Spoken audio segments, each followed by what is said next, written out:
Voilà une rapide présentation de ce que c'est que Zer.do.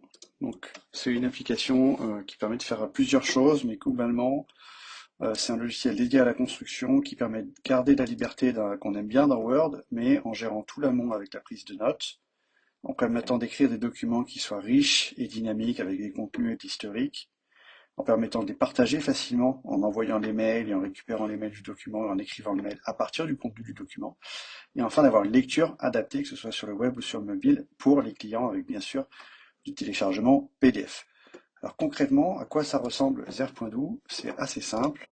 Donc c'est un éditeur de documents, comme vous voyez ici, qui permet de faire pas mal de choses. Donc il va ressembler à ce qu'on a dans Word. On peut surligner du texte pour changer la couleur, changer l'alignement, etc. On voit bien qu'ici, je vais utiliser des couleurs disponibles. On va avoir des images. Par contre, on va tout de suite avoir des avantages. Par exemple, une image, je peux la consulter en grand. Quand j'ai un bloc, comme ici, on a utilisé des concepts de blocs pour les contenus, pas des lignes de texte. J'ai un bloc image, j'ai un bloc prochaine réunion, etc. Sur, par exemple, la prochaine réunion, c'est dynamique. Je peux cliquer sur une date pour changer, par exemple, à la semaine prochaine. Mettons que j'ai rendez-vous jeudi prochain, hop, on sera le 6 novembre, et la réunion ne sera pas à 9 heures, mais par exemple à 8 heures sur le chantier. Hop. Ça, c'est assez simple, c'est interactif, c'est la même chose pour le sommaire. Si je vais ici, ben voilà, on voit qu'il y a une liste de présence de personnes. Ce qui est important, c'est que là, c'est un formatage qui va être responsive. Donc si je l'adapte sur un mobile, et ben, tout de suite la fenêtre, hop, va changer. Et on va voir qu'on a un contenu qui s'adapte. Si je la mets en grand, sur la liste des entreprises, on voit que le format est assez pratique, c'est du clic-bouton. On peut facilement noter la présence, le fait qu'une personne est représentée, etc. Et surtout, ces informations, on peut les saisir à des dates données, ce qui permet de revenir dans l'historique des documents précédents. Donc ça, c'est assez intéressant et on voit qu'automatiquement, on va noter les absences cumulées directement. On a aussi des encadrés avec des icônes et des couleurs qui peuvent être soit du trait, soit aucune couleur, soit ici un cadre de fond. On a pas mal d'éléments comme ça qui sont disponibles. On a la gestion de l'avancement qui ici va être repris par entreprise avec des dates de démarrage, des dates prévues, etc. Et on va de la même façon pouvoir revenir au fur et à mesure des saisies dans les dates, dans le temps. Voilà. Tout ça, bien sûr, se fait dans le style le code couleur de l'entreprise. Si j'ai le code couleur qui n'est pas dans les bleus, mais plutôt dans les verts sombres, par exemple, hop, tous mes éléments vont être automatiquement à jour. Donc ça permet vraiment d'aller chercher le code couleur de l'entreprise, son logo et même ses polices. Donc on voit qu'ici, je peux changer mon style de police, par exemple.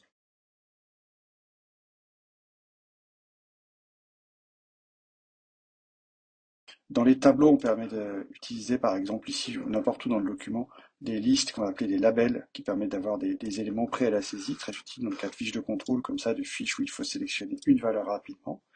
C'est la même chose pour les dates.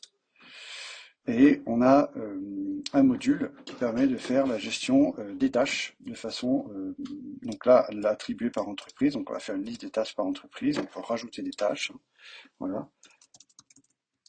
Et on va voir que c'est complètement manipulable. À la fois, c'est un logiciel qui permet d'être dynamique, à la fois, c'est manipulable. J'ai fait une ligne, je veux la supprimer.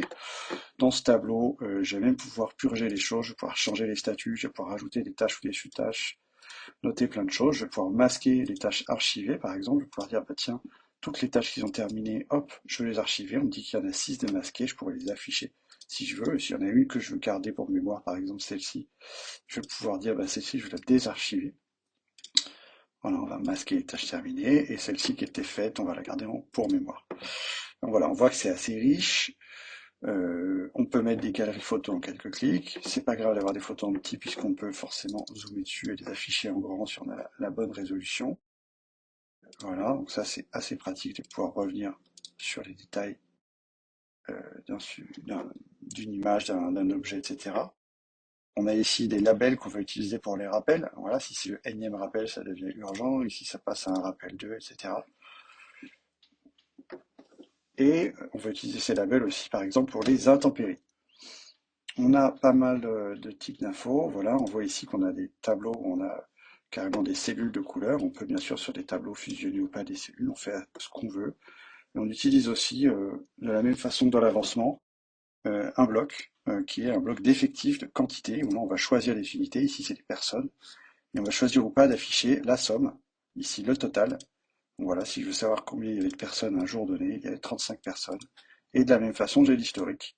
Et donc si je veux revenir au préalable, eh bien je vais revenir dans le document. Voilà, il y a encore plein de choses dynamiques. Par exemple, ici on a les noms des entreprises. Si je clique dessus, j'ai tout de suite les contacts et je peux directement appeler les personnes. Et ça, c'est le rendu d'un document.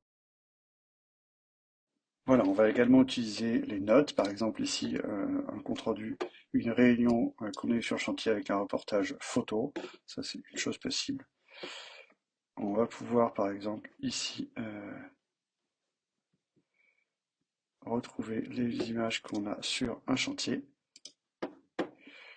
On va pouvoir faire un transcript d'une réunion. Et on va pouvoir récupérer ici, par exemple, des notes qu'on aura prises sur un chantier, même de façon collaborative. Ces notes-là, quand on va créer un document pour aller créer dedans, mais ça, je vous laisse pour plus tard. Quand on est sur un compte-rendu de chantier comme celui-ci, une fois qu'on a rentré la liste des présences et des dates, on va pouvoir facilement faire la diffusion. Le mail va être envoyé directement depuis Zer, soit au contact marqué pour diffusion, soit au mail du document. Donc là, je vais l'envoyer à personne pour vous montrer juste à moi le contenu du mail. On va automatiquement créer une signature mail en fonction du message. Et bien sûr, vous pouvez vous dire, bah, ok, moi je veux la personnaliser à l'image de marque de mon entreprise. Hop, par exemple. Et on va pouvoir écrire le mail avec l'intelligence artificielle, par exemple, à partir du contenu du document, puisque le mail connaît le document. Alors on va valider le contenu de ce mail aussi, assez élémentaire. On voit qu'on peut programmer des rappels de mail. Mon mail, je finis tard, je peux l'envoyer demain à 7h45. Je peux demander un rappel tous les 2 fois. Alors là, il va arriver une fois. Je le rappelle dans 3 jours, comme ça il arrivera lundi, dans 4 jours, pardon. Hop, tant qu'il n'est pas ouvert, on va rappeler.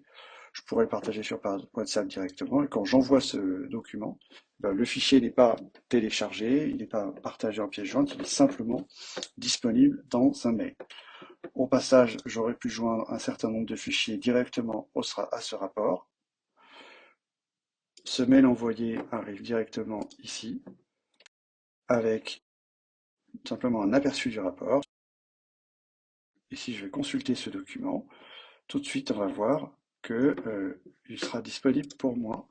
On va voir aussi que si je me mets en lecteur, ce document va être disponible sans que j'ai besoin de me créer un compte, etc.